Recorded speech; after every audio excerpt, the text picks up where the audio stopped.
Hello guys, എല്ലാവർക്കും ചാക്കിലപ്പെട്ട പൂച്ചയുടെ മറ്റൊരു വീഡിയോയിലേക്ക് സ്വാഗതം. ഇന്നിവിടെ ഒരു ഞായറാഴ്ചയാണ്. അപ്പോൾ ചുമ്മാ വീട്ടിലിരിക്കുന്നതിന് പകരം ഒന്ന് കറങ്ങാൻ പോകാമെന്ന് ചോദിച്ചു. അപ്പോൾ നമുക്ക് ഇന്ന് അവിടെ പോവാം. സമാധാനമാണ് ആഗ്രഹിക്കുന്നത് ആണെങ്കിൽ 10-600 പേര് മാത്രമുള്ള ഒരു കമ്മ്യൂണിറ്റി ഉണ്ട്, ഫസ്റ്റ് നേഷൻസിൻ്റെ ഒരു കമ്മ്യൂണിറ്റി. നമുക്ക് അവിടെ പോവുകയാണെങ്കിൽ ഹൈക്കിങ് ചെയ്യാം, സ്നോ മൊബൈലിംഗ് ചെയ്യാം, ഫിഷിങ് ചെയ്യാം, കുറേ ആക്ടിവിറ്റീസ് ഉണ്ട്. പോയാലോ? ഓക്കെ, നമുക്കതിന് പോകുന്നതിന് മുന്നേ ഇന്നിവിടെ നല്ല ചൂടുണ്ട്. അപ്പം പോകുന്ന വഴിക്ക് 2 ബോബയുടെ വാങ്ങിച്ചിട്ട് പോകാമെന്ന് വിചാരിച്ചു. അപ്പോൾ 2 ബോബയുടെ വാങ്ങിച്ചിട്ട് നമുക്ക് നേരെ അങ്ങോട്ടേക്ക് പോകും. 2 മണിക്കൂർ യാത്രയുണ്ട്. അപ്പോൾ ഇനി അവിടെ പോയിട്ട് കാണാം. വൈറ്റ് ഹോഴ്സിൽ നിന്ന് ഇപ്പോൾ നമ്മൾ വന്നിട്ട് 1 hour ആയിട്ടുണ്ടാവും. കറക്റ്റ് പറഞ്ഞാൽ 7 മണിയായിട്ടുണ്ടാവും. അപ്പോൾ ഈ ഒരു വരുന്ന വഴിയിൽ കുറേ കാര്യങ്ങളുണ്ടായിരുന്നു നമുക്ക് മനസ്സിന് സന്തോഷം തരുന്നതായിട്ട്. റോഡിൻ്റെ 2 സൈഡിലുള്ള ഡാൻഡലിയൻസ് ഉണ്ടായിരുന്നു, അതുപോലെ തന്നെ കുറച്ച് മഞ്ഞുള്ള മലനിരകളുണ്ടായിരുന്നു, ഗ്രീനറി ആയിട്ടുള്ള കുറേ മരങ്ങളുണ്ടായിരുന്നു. ശരിക്കും പറഞ്ഞാൽ എന്ത് സന്തോഷം തരുന്ന കാര്യമാണെന്നറിയോ. പിന്നെ അതുകൂടാതെ ഞങ്ങൾ മൂസിനെയും കണ്ടു. വീഡിയോ ഷൂട്ട് ചെയ്യാൻ നോക്കിയിട്ടുണ്ടായിരുന്നെങ്കിലും ക്യാമറയുടെ കുറേ സെറ്റിങ്സ് കാരണം ഞങ്ങൾക്ക് അതിന് പറ്റിയിട്ടുണ്ടായിരുന്നില്ല. അപ്പോൾ വരുന്ന വഴിയിൽ 1 hour ഡ്രൈവ് ചെയ്തപ്പോൾ നല്ലോണം ടയേർഡായി. അപ്പോൾ ടർഫ് ലേക്കിൽ ഞങ്ങളൊന്ന് കുറച്ച് നേരം റെസ്റ്റ് ചെയ്യാമെന്ന് വിചാരിച്ചു. ഈ കാണുന്നതാണ് കാനഡയുടെ ടർഫ് ലേക്ക്. ഇതൊരു കുഞ്ഞ് ലേക്കാണ്. സാധാരണ മിക്കവാറുമുള്ള ഇവിടുത്തെ ലേക്കുകളിലെല്ലാം ബോട്ട് കൊണ്ടിറക്കാനുള്ള സൗകര്യമൊക്കെ ഉണ്ടായിരിക്കും. പക്ഷേ ഇതിനില്ല. അങ്ങനെ ഉണ്ടാക്കിയിട്ടും കാര്യമില്ല, ചെറിയ ലേക്ക് ആയതുകൊണ്ടായിരിക്കും. അപ്പോൾ കുറച്ച് നേരം ഒന്ന് റെസ്റ്റ് എടുത്തിട്ട് ഇനി പോകാമെന്ന് വിചാരിച്ചു. ഇനി ഒരു 70 കിലോമീറ്റർ കൂടെ യാത്ര ചെയ്യണം ആറ്റ്ലിനിലേക്ക്. സൂര്യൻ നല്ലപോലെ ഉദിച്ച് നിൽപ്പുണ്ട്. ഇവിടുത്തെ സമ്മറിൻ്റെ അഡ്വാൻറ്റേജ് എന്ന് പറഞ്ഞാൽ ഇതാണ്.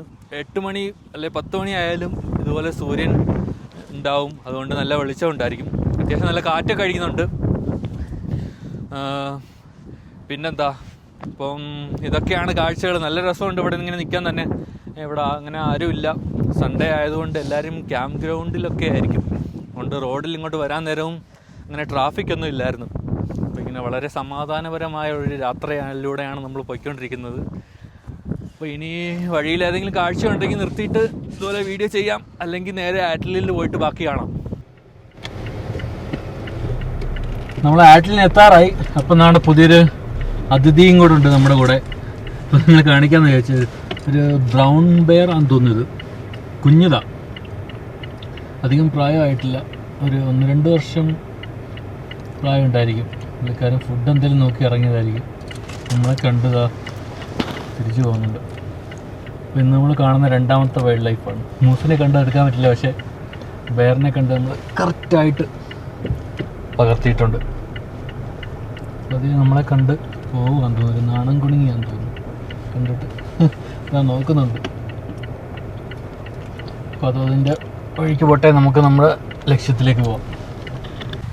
ഇപ്പോൾ നമ്മൾ നോർത്തേൺ BCയിലെ ചെറിയൊരു കമ്മ്യൂണിറ്റിയായ ആറ്റ്ലിൻ കമ്മ്യൂണിറ്റിയിലെ ആദ്യത്തെ സൈറ്റ് സീയിങ് സൈറ്റിൽ എത്തിയിട്ടുണ്ട്. ഇവിടെ ഒരു വലിയൊരു കപ്പൽ പോലത്തെ ഒരു സെറ്റപ്പ് ഉണ്ട്. ഇതിൻ്റെ പേര് ടെറാനി എന്നാണ്. ഇത് അത്ര വലിയ കമ്മ്യൂണിറ്റി ഒന്നുമില്ല. ചെറിയൊരു നാട്ടിലൊരു പട്ടിക്കാട് പോലത്തെ ഒരു സെറ്റപ്പാണ്. ഇവിടെ കുറേ 5-6 വീടുകളും, 5-6 വീടുകളല്ല, ഒരു 100-150 വീടുകളൊക്കെ ഉണ്ടെന്ന് തോന്നുന്നു. കാര്യങ്ങളൊക്കെ ഉണ്ട്. ആ കാണുന്നതാണ് ആറ്റ്ലിൻ മൗണ്ടെയ്ൻസ്. സമ്മറായിട്ട് ഇപ്പോഴും അതിൻ്റെ മുകളിൽ കുറേ സ്നോ കുമിഞ്ഞു കൂടി കിടപ്പുണ്ട്. അപ്പോൾ ഇതിൻ്റെ ചരിത്രത്തിനെക്കുറിച്ച് ഹന്ന പറയും. ടെറാനിനെ കുറിച്ച് പറയുകയാണെങ്കിൽ 1917 ആറ്റ്ലിൻ്റെ ഗവൺമെൻറ് ആണെന്നാണ് എൻ്റെ വിശ്വാസം അവരിത് പണിഞ്ഞിട്ടുണ്ടായിരുന്നത്. അവരുടെ മെയിൻ മോട്ടീവ് എന്തായിരുന്നെന്ന് വെച്ച് കഴിഞ്ഞാൽ ഈ ആറ്റ്ലിൻ ലേക്കിലൂടെ അവർക്ക് കുറേ ടൂറിസ്റ്റുകളെ പ്രൊമോട്ട് ചെയ്യണമായിരുന്നു. ഗ്ലേസിയേഴ്സ് കാണാനും അതുപോലെ തന്നെ നമുക്ക് ഈ കാണുന്ന മൗണ്ടൻസ് ഒക്കെ കാണാനും ലേക്ക് കുറച്ചും കൂടെയൊക്കെ എക്സ്പ്ലോർ ചെയ്യാനൊക്കെ ആയിട്ട് വേണ്ടിയിട്ട്.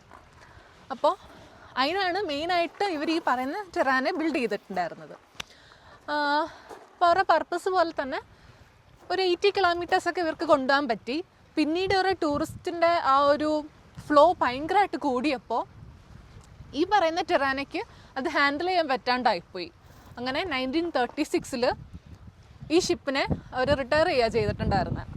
ഇപ്പോൾ ഇതൊരു ടൂറിസ്റ്റ് അട്രാക്ഷൻ പോലെ നമുക്കിവിടെ വെച്ചേക്കാണ്. പക്ഷേ വരുന്ന വിസിറ്റേഴ്സിന് ഒരിക്കലും ഇതിനകത്ത് കയറി ഇൻറ്റീരിയർ വിസിറ്റ് നടത്താൻ പറ്റത്തില്ല. ചില ടൈമുകളിൽ ആറ്റ്ലിൻ മ്യൂസിയത്തിൻ്റെ അതോറിറ്റീസ് ഒരു ഇൻറ്റീരിയർ വാക്കോ അല്ലെങ്കിൽ ഒരു ടീ ഇവൻറ്റോ നടത്താറുണ്ട്. അപ്പോൾ ആ ഒരു ടൈമിൽ എനിക്ക് തോന്നുന്നു ടൂറിസ്റ്റുകൾക്കും ഇതിനകത്ത് കയറി വിസിറ്റ് ചെയ്യാൻ പറ്റുമായിരിക്കണം.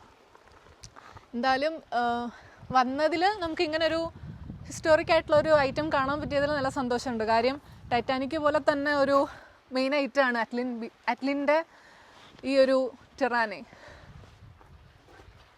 അപ്പോൾ ഇതൊക്കെയാണ് ഇവിടുത്തെ കാഴ്ചകൾ. ഇനി നമുക്ക് ആ തൊട്ടപ്പുറത്തൊരു RV പാർക്കുണ്ട്, അവിടെയും കൂടെ പോയി കഴിഞ്ഞാൽ ആറ്റ്ലിൻ ടൗൺ സെൻട്രലിലത്തെ ഒരു പരിപാടികളൊക്കെ ഏകദേശം കഴിഞ്ഞു. വളരെ കുഞ്ഞു കമ്മ്യൂണിറ്റിയാണ്. അപ്പോൾ നമുക്കിനി അവിടെയും കൂടെ പോയിട്ട് സർപ്രൈസ് ലേക്കിലൂടെ പോയിട്ട് ഇനി തിരിച്ചു പോവാം. നമ്മൾ നേരത്തെ നിന്നിടത്തുനിന്ന് കുറച്ചിങ്ങോട്ട് മാറിയുള്ള RV പാർക്കിലേക്ക് വന്നതായിരുന്നു കറങ്ങി നോക്കാനായിട്ട്. ഇവിടെ അത്ര തിരക്കില്ല. ഒരു RV എങ്ങാണ്ടേ പാർക്ക് ചെയ്തിട്ടുള്ളൂ. അവിടെ ഉള്ളൊരു RV മാത്രമേ പാർക്ക് ചെയ്തിട്ടുള്ളൂ. ബാക്കി എല്ലാ സ്പോട്ടും ഇതുപോലെ കാലിയാണ്. ഇവിടെ വെള്ളം എടുക്കാനുള്ള ഫെസിലിറ്റി ഉണ്ട്, അതുപോലെ പ്ലഗ് ഇൻ ചെയ്യാനുള്ള ഫെസിലിറ്റി ഉണ്ട്.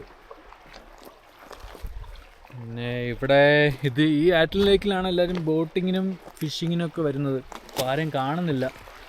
ചിലപ്പോൾ രാത്രി ആയതുകൊണ്ടായിരിക്കും എല്ലാവരും ഉറങ്ങിയിട്ടുണ്ടാവുമായിരിക്കും. 9 മണി കഴിഞ്ഞ് എല്ലാം ഉറങ്ങിയിട്ടുണ്ടായിരിക്കും. ആ കാണുന്നതല്ല ആറ്റ്ലിൻ മൗണ്ടെയ്ൻസാണ്.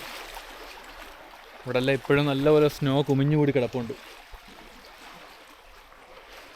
അപ്പോൾ ഇതൊക്കെയാണ് ആറ്റ്ലിനിലെ കാഴ്ചകൾ. വളരെ കൊച്ചൊരു കമ്മ്യൂണിറ്റിയാണ്. 10-600 വരെ ഉള്ളു. നേരത്തെ പറഞ്ഞതിൻ്റെ തൊട്ട് ഒരുപാട് പ്രതീക്ഷകളൊന്നും ആയിട്ടല്ല നമ്മൾ വന്നത്. നമുക്കറിയാമായിരുന്നു. ഞാൻ ഇതിന് മുന്നേ ഒരു വട്ടം ഇവിടെ വന്നിട്ടുണ്ട്.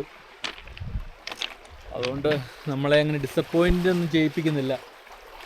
കുഞ്ഞു കമ്മ്യൂണിറ്റിയാണ്. കുറച്ച് 2-3 കാഴ്ചകളുണ്ട്. ഇനി കുറച്ചപ്പുറത്ത് മാറി സർപ്രൈസ് ലേക്ക് എന്ന് പറഞ്ഞൊരു ലേക്കുണ്ട്. സർപ്രൈസ് ലേക്ക്. അവിടെ എന്താണ് സർപ്രൈസ് ഉണ്ടെന്ന് നോക്കാം. എന്താണ് അവിടെ സർപ്രൈസ് ഉള്ളതെന്ന് നോക്കാം. അവിടെ ചെറിയൊരു ഐലൻഡ് പോലെ ഒരു സാധനമുണ്ട്. സൂര്യൻ അടിച്ച മുഖത്തോട്ട് ഇങ്ങനെ തരുന്നുണ്ട്.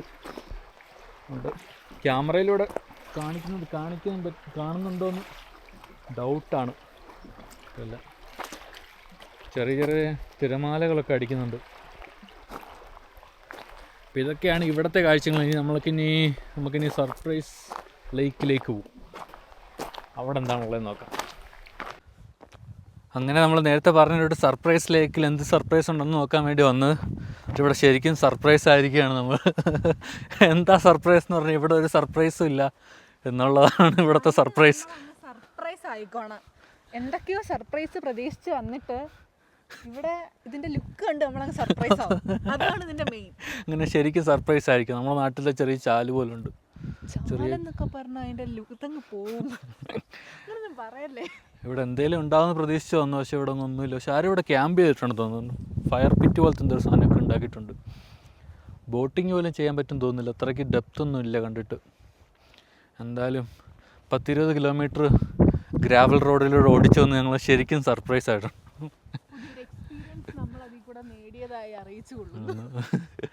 എന്തായാലും ഇവിടെ ഒന്നുമില്ല. എന്തായാലും തിരിച്ചു പോയേക്കാം.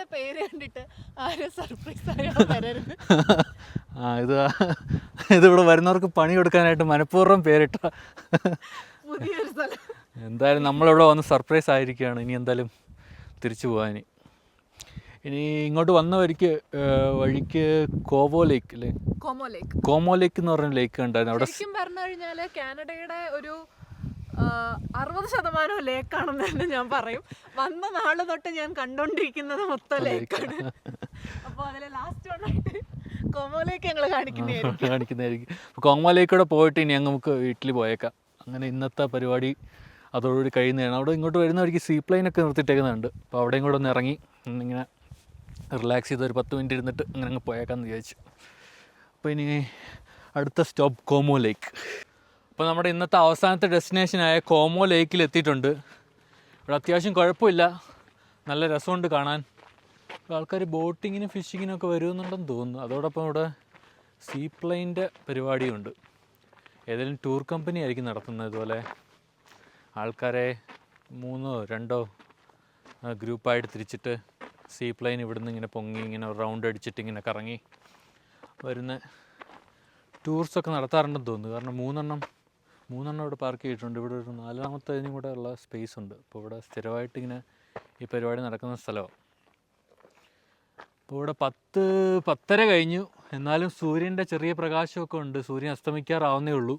ഇവിടെ നോർത്തിൽ താമസിക്കുന്നവർക്ക് അറിയാൻ പറ്റും, സൂര്യൻ അസ്തമിക്കാറില്ല ആ സമ്മറിൽ. രാത്രി 12 മണി ആയാലും he is still on his duty. അത് തന്നെ, സൂര്യൻ 12 മണി അത്രയും കൂറുള്ളവനാണ് സൂര്യൻ.